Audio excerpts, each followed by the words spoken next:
Bismillahirrahmanirrahim. Assalamualaikum warahmatullahi wabarakatuh. Alhamdulillah, wassalatu ala rasulillah. Bersyukur sampai hari ini Allah perkenankan kepada kita untuk duduk di majelis ini setelah seharian beraktivitas dan waktunya kita beristirahat sambil duduk santai menyimak pembahasan lanjutan dari minggu kemarin. Mudah-mudahan apa yang kita dapatkan mendapatkan ilmu dan manfaat. Kalau yang tidak baik maka ditinggalkan, yang baiknya kita terapkan dalam kehidupan kita sehari-hari. Waktunya sebentar ya Pak. Kemarin setelah Nabi Muhammad hijrah dari Makkah ke Madinah, maka yang pertama dilakukan adalah mempersaudarakan, menyatukan kaum Muhajirin dan Ansor. Kaum Muhajirin dan Ansor bahu-membahu dalam hubungan sesama manusia. Yang susah ditolong. Kemudian yang tidak bisa baca tulis diajarkan baca tulis. Kemudian dibangunnya kemarin saya sampaikan dibangun masjid Nabawi. Mereka bekerja sama membangun masjid sama seperti kita. Bekerja sama, kerja bakti membuat jalan. Karena Bapak Ibu perlu kita ketahui bahwa membuat jalan itu pahalanya luar biasa sebagai amal jariah. Yang tidak mampu memberikan tenaga maka menyumbangkan hartanya berupa makanan. Makanan juga bagian dari amal jariah. Kemudian jalan itu kita kerjakan tanpa upah, yang nantinya kita akan sambut di hari akhir sebagai penggugur dosa-dosa kita di masa lalu. Dibangun jalan masjid, kemudian diterapkannya peraturan-peraturan di Madinah. Di antaranya memberikan perlindungan baik sesama muslim ataupun non muslim. Kemudian Nabi Muhammad mempersatukan suku-suku, bangsa-bangsa dalam kehidupan bermasyarakat. Diberikannya kebebasan berpendapat, kebebasan beragama. Agama Yahudi silakan beribadah sesuai agamanya, Nasrani beribadah sesuai agamanya. Tidak saling mengganggu. Rukun, tercipta kerukunan di kota Madinah. Hal itu kemudian peraturan-peraturan dituangkan dalam bentuk tulisan yang kita kenal sebagai Piagam Madinah. Piagam Madinah itu ada 47 pasal. Sebagai pembukaannya, dengan nama Allah yang Maha Pengasih lagi Maha Penyayang. Ini adalah piagam dari Muhammad Rasulullah Sallallahu Alaihi Wasallam di kalangan mukminin dan muslimin yang berasal dari Quraisy, Yasrib atau Madinah, dan yang mengikuti mereka menggabungkan diri dan berjuang bersama mereka. Peraturan-peraturan di Madinah dituangkan dalam piagam Madinah. Makanya banyak negara-negara merujuk kepada piagam Madinah dalam membuat peraturan. Indonesia misalnya merujuk kepada piagam Madinah. Toleransi dalam beragama, kebebasan berpendapat, keadilan sosial, dan lain sebagainya. Jadi yang dituliskan oleh Rasulullah itu sebagai undang-undang yang pertama dalam peradaban sejarah Islam. Setelah umat Islam bersatu, yang miskin hampir tidak ada, umat Islam saling menolong, maka ada perintah dari Allah Subhanahu wa Ta'ala dibolehkannya untuk berperang. Dibolehkannya untuk berperang. Perang yang pertama adalah perang yang tidak masuk akal dalam sejarah dunia, yaitu perang Badar. Di peperangan yang tidak masuk akal dalam sejarah umat manusia terjadi pada perang Badar. Tujuan Nabi Muhammad pada saat itu bukan untuk berperang. Tujuan Nabi Muhammad pada saat itu adalah menyergap kafilah Abu Sufyan yang akan pulang dari Syam menuju Makkah melewati jalur Madinah.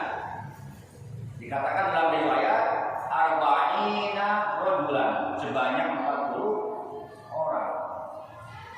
40 orang membawa 1000 ekor unta. Di atas untanya itu banyak harta-harta hasil penjualan di negeri Syam.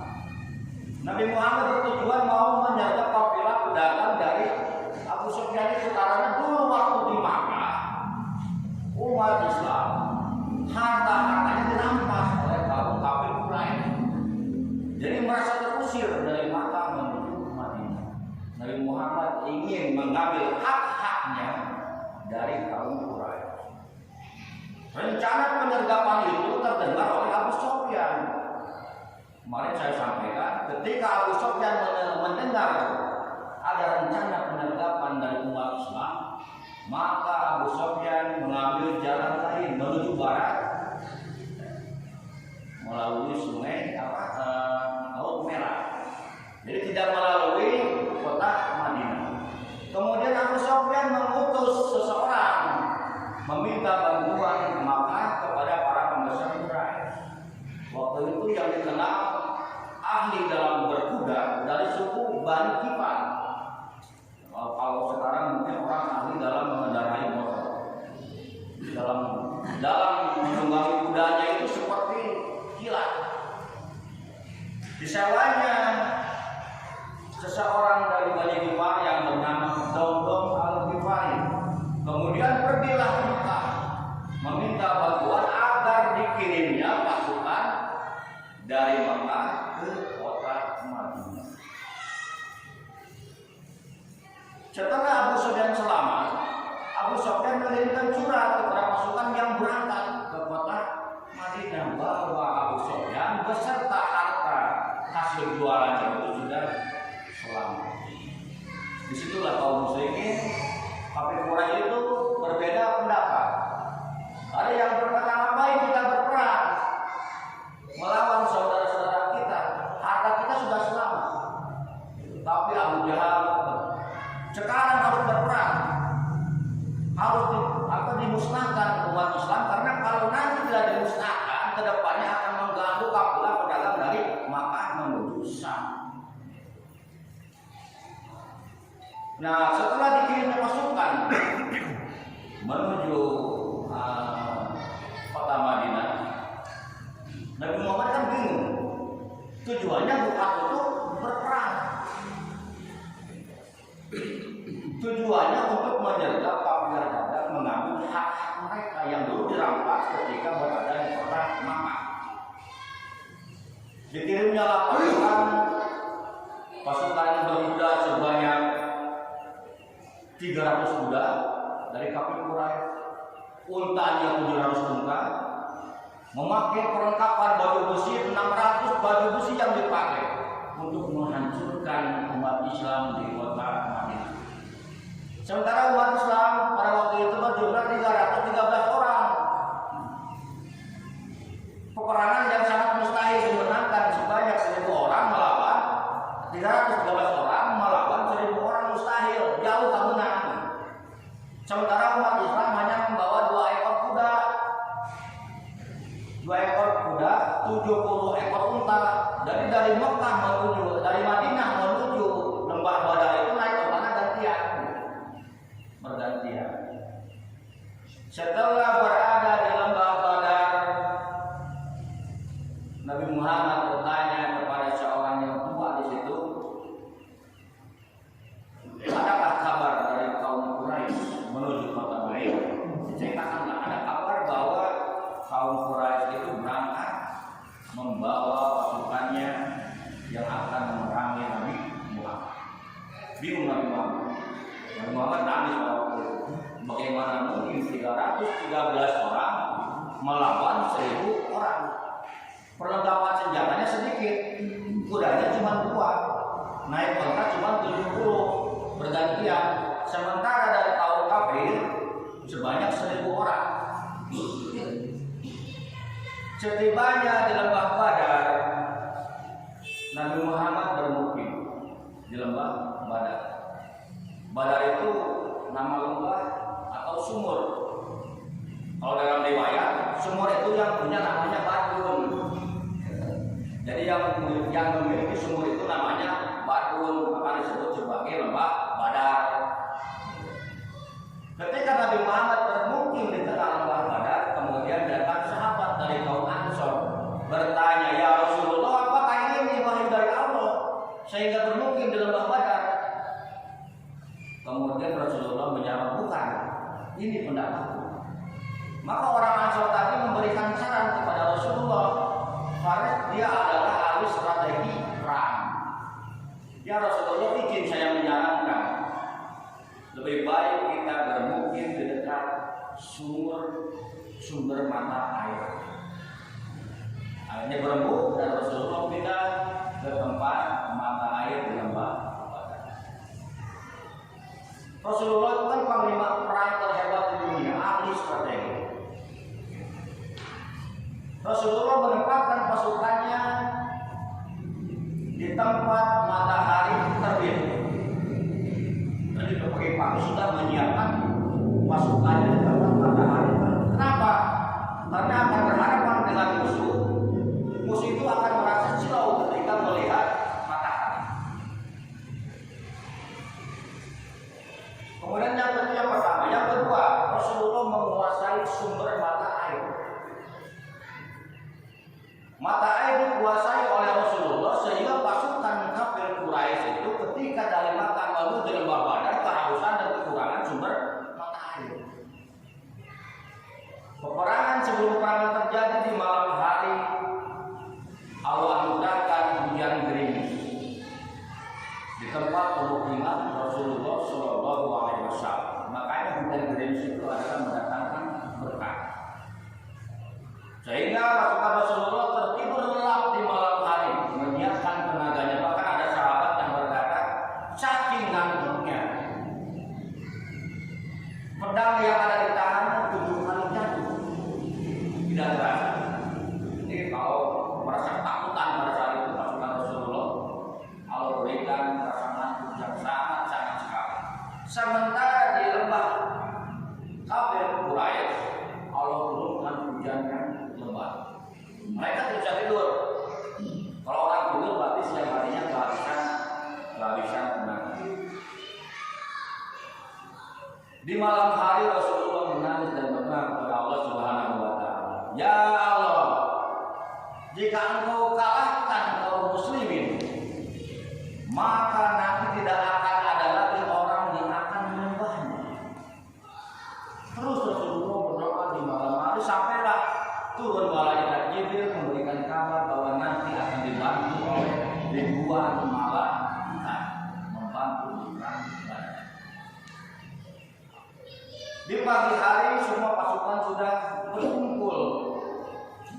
Katakan dalam hadis, kana liwa Rasulullah Shallallahu Alaihi Wasallam abiyan.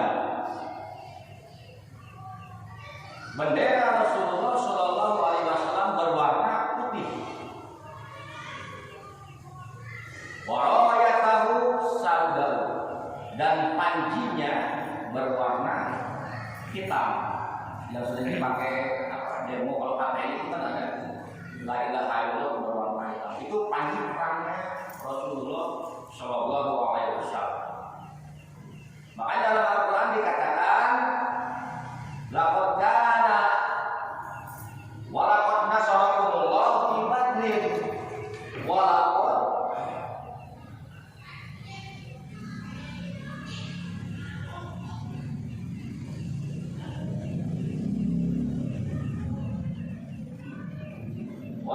nasarakumullah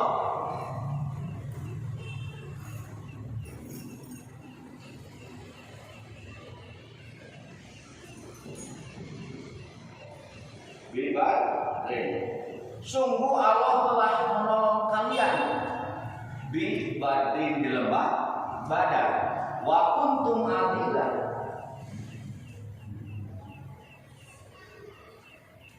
Wa kuntum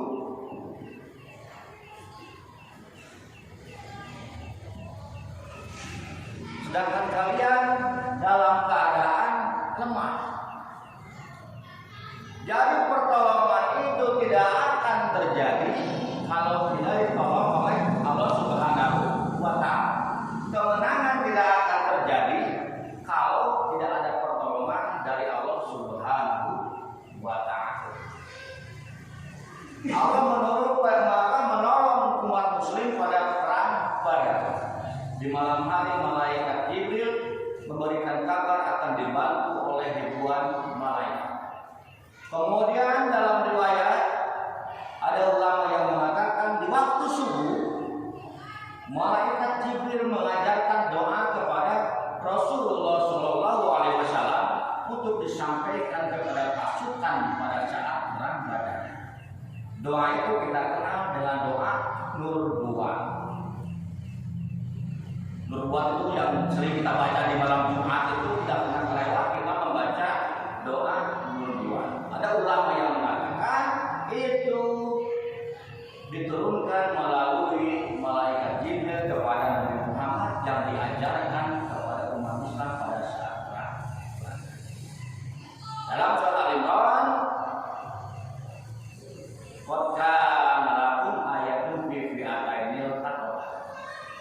telah bertemulah dua pasukan. Wa ukhra firatun yarawna musibah. Yang lainnya adalah golongan dari orang-orang kafir. Dengan gagah perkasa Nabi Muhammad memimpin perang. Strategi yang belum pernah terjadi di tanah Arab dalam peperangan baru terjadi di perang Badar. Karena Arab lama itu perangnya itu sembarangan. Masing-masing kabilah, masing-masing bani mempunyai kelompoknya sendiri. Jadi pemimpin bani apa gitu, bani Khazraj atau bani Hasyim itu punya pemimpin sendiri, tidak satu komando. Sedangkan Rasulullah Shallallahu Alaihi Wasallam memimpin perang dengan satu komando. Komandonya ada di Rasulullah Shallallahu Alaihi Wasallam. Ada Mus'ab bin Umair yang memegang panji yang berwarna hitam itu sebagai panglima perang yang mengarahkan pasukan. Terbagi menjadi beberapa kelompok, pasukan kiri, pasukan tengah, dan pasukan kanan. Kemudian ada pasukan yang menjaga Rasulullah Shallallahu Alaihi Wasallam. Sementara tradisi Arab lama itu perang sembarangan gitu, serbu ya udah serbu gitu, tanpa menggunakan strategi.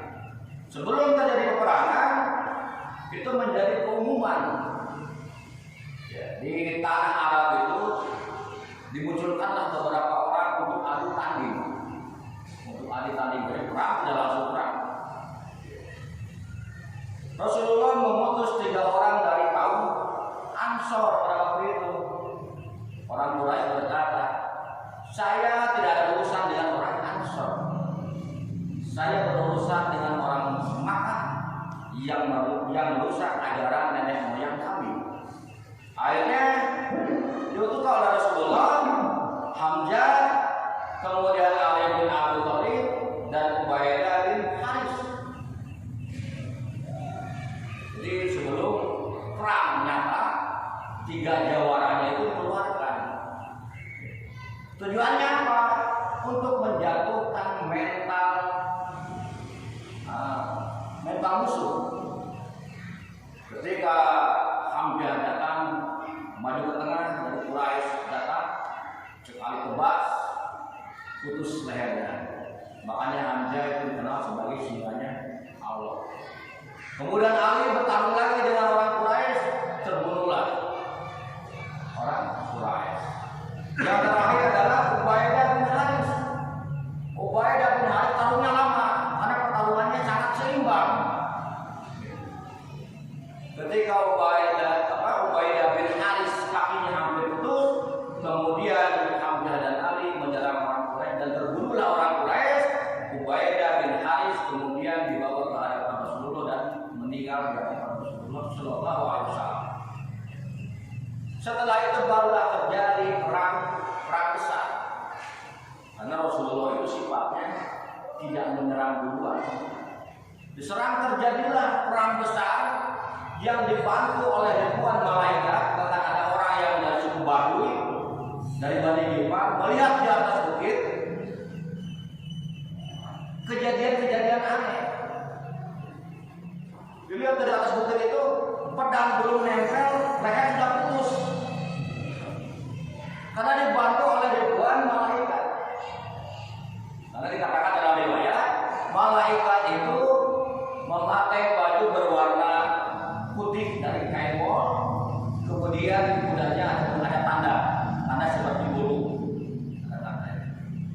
Karena ini perang yang tidak masuk akal, 313 orang melawan 1000 orang, yang 313 tidak memiliki senjata perang. Semua perang seadanya. Ketika malaikat membantu, perang terjadi berlangsung hanya sekitar 2 jam. Tidak lama perang terjadi. 2 jam kafir Quraisy kemudian lari dan kemenangan diraih oleh umat Islam. Jadi Dajjal Nasrullahi wa kemenangan itu akan diraih pertama apabila ada pertolongan Allah. Kemudian dalam peperangan itu semua ada dalam satu komando. Makanya kalau kita organisasi banyak komando clear. Nyen jalan itu komando kan clear. Nyen jalan begitu, komando itu yang dia clear gitu. Harus satu komando. Harus satu komando. Setelah perang selesai, banyak harta rampasan yang dibawa oleh Rasulullah Sallallahu Alaihi Wasallam. Dalam riwayat dikatakan umat Islam terbunuh 14 orang, kemudian kafir Quraisy terbunuh 70 orang. Yang ditawan oleh umat Islam dari kafir Quraisy sebanyak 70 orang. Kemudian harta rampasan dibawa, tawanan dikumpulkan. Nah, di situ terjadi lagi gejolak di antara umat Islam. Di mana ada harta, pasti ada masalah. Di situ ada rupiah, pasti ada masalah. Pasti ada masalah. Umat Islam ramai di situ, berebut harta rampasan. Masing-masing merasa berjasa pada saat peperangan. Padahal sebetulnya perang itu dimenangkan karena adanya pertolongan Allah mengirim pasukan dari malaikat. Makanya sekali tebas 4-5 orang leher terbang, padahal pedangnya belum nyampe. Setiap kali angkat pedang, leher sudah putus. Angkat pedang, leher sudah putus. Itu dibantu oleh malaikat. Perang selesai dalam waktu 2 jam. Harta rampasan banyak, masing-masing dari kaum Muhajirin dan Ansor berebut harta. Ini jasa saya yang berada di pasukan depan. Kemudian ini jasa saya yang melindungi Rasulullah. Yang lainnya berkata, saya banyak membunuh mereka. Padahal yang dibantu oleh malaikat. Ini jasa saya. Semua merasa berjasa berebut harta di situ. Rasulullah bingung. Maka turunlah surat Al-Anfal. Ya salunaka Al-Anfal. Mereka bertanya kepadamu tentang harta rampasan. Qul anfalu lillahi wa rasul. Katakanlah harta rampasan itu milik Allah dan Rasulnya. Itu gara-gara berebut harta. Turunlah surat Al-Anfal. Sejarah itu berulang, Pak. Sejarah itu berulang. Pada saat perang Badar orang ribut berebut bagi harta rampasan. Makanya tidak aneh kalau di keluarga berebut harta warisan. Tidak aneh kalau berorganisasi selalu membicarakan, mempersoalkan masalah uang. Tidak aneh. Sejarah itu berulang. Walaupun tempat dan keadaannya berbeda, sejarah itu pasti akan berulang. Setelah ayat Al-Quran kami turun surat Al-Anfal, akhirnya Rasulullah membagi-bagikan hartanya dengan adil, rata dan tidak terjadi perselisihan. Lalu bagaimana dengan tawanan yang 70 orang? Tawanan yang 70 orang itu diperlakukan dengan baik oleh Rasulullah SAW. Yang sakit, yang luka, yang kena pedang semua diobati. Itu hebatnya Rasulullah, tidak menyimpan dendam. Setelah diobati kemudian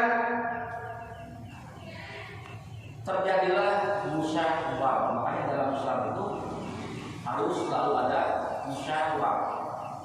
Dalam Piagam Madinah pun tertulis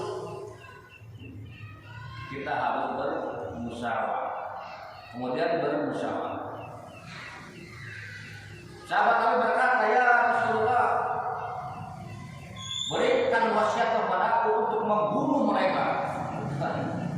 Jadi ada yang terus dia pun gitu. Sahabat Rasulullah. Kemudian datanglah Abu Bakar. Abu Bakar memberi pendapat, setiap tawanan harus ditebus oleh keluarganya dengan tujuan untuk memperkaya umat Islam, membeli alat-alat perang, membangun masjid, pembinaan umat, mensejahterakan masyarakat. Bagi yang kaya itu diberi tebusannya mahal. Rasulullah itu tidak berusaha orang. Kalau orang kaya disesuaikan dengan hartanya, orang miskin disesuaikan dengan hartanya. Lalu bagaimana dengan orang yang miskin yang tidak mempunyai harta? Diwajibkan oleh Rasulullah mengajarkan baca tulis anak-anak di kota Madinah. Hal yang menarik pada saat itu adalah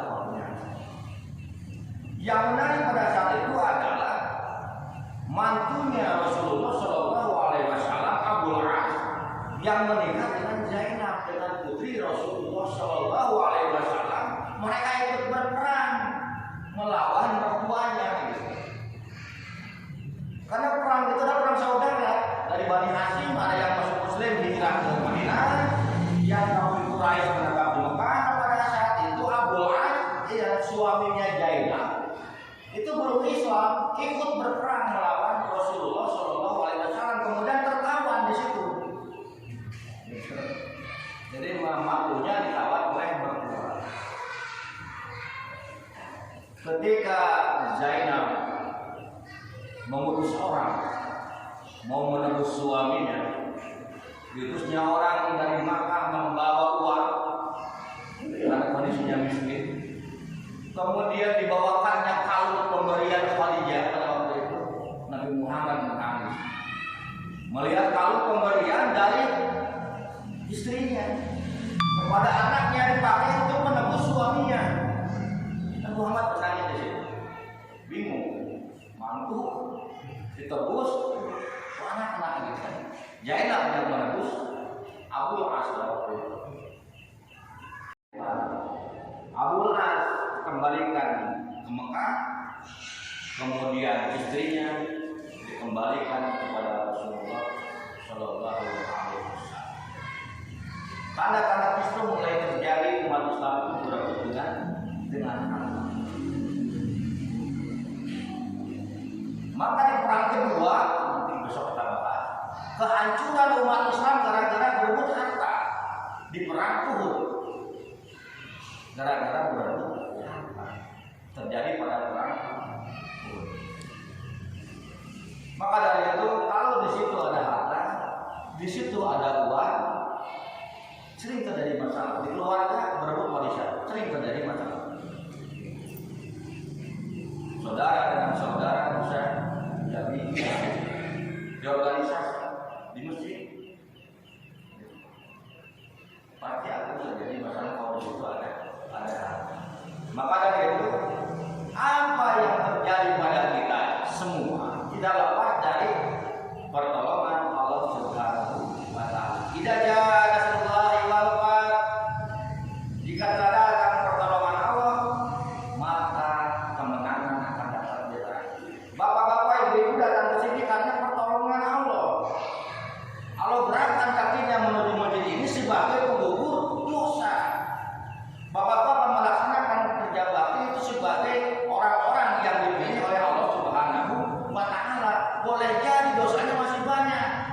Allah tunjuk kamu ke sini, kerja bakti di sini, raih pahala di sini.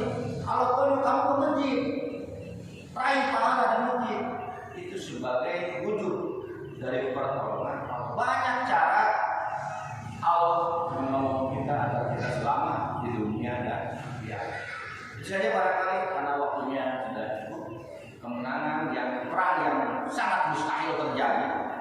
dalam sejarah peradaban manusia terjadi pada 313 orang melawan 1000 orang. Terima kasih Ustaz yang telah mengembangkan dari isi surat Al-Asr. Bapak-bapak, ibu-ibu, apabila ada hal yang akan ditanyakan, silakan. Mari Pak Tantowi, silakan. Assalamualaikum warahmatullahi wabarakatuh. Waalaikumsalam. Masih kembali ke yang pertama tentang sejarah segera ini antara bertemunya kaum muslim dengan Islam. Di situ artinya terbentuk juga di situ Pak Ustaz yang namanya Darul Arqam. Itulah satu wadah ya, memulailah umat Islam ini. Di situ mengatur masalah kehidupan Islam yang kita sebut dengan dini Islam, bagaimana tentang politik, bagaimana tentang keamanan, bagaimana tentang ekonomi, sosial dan budaya. Nah, kalau pertanyaannya esensi dari kedatangan Ansor ini terbentuknya Darul Arqam. Ya. Esensinya sampai-sampai dia meninggalkan keluarga, masih pakaian, sampai-sampai di situ sampai yang belum punya istri juga diberikan istri. Ada yang punya istri 2, yang 3, itu diberi istri di situ. Dari Mujahirin. Apa ya? Dalam Apakah mungkin kondisi saat ini satu katakan satu tubuh? Mohon maaf Bapak Ibu, dalam wadah ilmu boleh sedikit mengakhirkan sholat isya dibolehkan. Karena tamu dalam penyampaian di kita akhirkan ilmu. Itu yang seperti dipertanyakan tadi bahwa kaum Ansor dan Muhajirin itu bersatu, kemudian berbagi harta, bahkan istri pun itu terjadi dalam kisah Abdurrahman bin Auf, yang namanya Auf terkenal tanah Arab. Pokoknya ada Bani Auf, ada Rahman bin Auf. Itu kisah Abdurrahman bin Auf. Ketika beliau hijrah dari Makkah ke Madinah dalam keadaan miskin, meninggalkan harta-hartanya. Kemudian dipertemukan oleh Nabi dengan Sa'ad bin Rabi. Sa'ad bin Rabi itu adalah orang Madinah yang sangat kaya raya, punya istri 2. Pada waktu itu dipertemukan dan bersaudara-saudara oleh Rasulullah SAW. Itu dalam kisah seperti itu. Kemudian Sa'ad bin Rabi menawarkan kepada Pak Auf ini, Abdurrahman bin Auf menawarkan, saya orang yang kaya, saya punya harta banyak, saya punya istri 2. Kalau Tuhan berkenan dibagi 2 harta saya, kemudian pilih istri dari istri saya, punya 2 istri, pilih yang Tuhan suka, dan saya akan menceraikannya. Kemudian setelah cerai silakan Tuhan nikahi. Itu riwayat serupa dalam riwayatnya. Tapi Abdurrahman bin Auf menolak.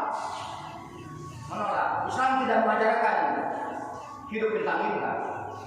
Jadi ulama-ulama berkata seperti dibagi istrinya itu saya pikir tidak mungkin. Hanya dalam riwayat seperti itu. Saya punya istri 2. Kalau Tuhan berkenan, saya ceraikan istri saya, kemudian silakan Tuhan nikahi. Tapi Abdurrahman bin Auf menolaknya pada waktu itu. Minta ditunjukkan di mana tempat untuk berdagang.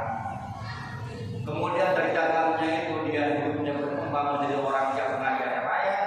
Makanya bersyukur sekali bagi bapak ibu yang bekerja sebagai pedagang. Karena pekerjaan yang paling mulia itu adalah berdagang. Terus dalam Al-Quran, halallahu bai'a wa harrama riba. Allah halalkan jual beli dan mengharamkan riba. Jadi tidak ditolak oleh Abdurrahman bin Auf. Nah, kalau sekarang itu sangat sulit menemukan orang-orang seperti itu, berbagi harta, apalagi menawarkan istrinya sangat mustahil. Kalau di zaman sekarang, kalau haji umum ya dirontok, hartanya setengah dibikin, kalau majikan ditambah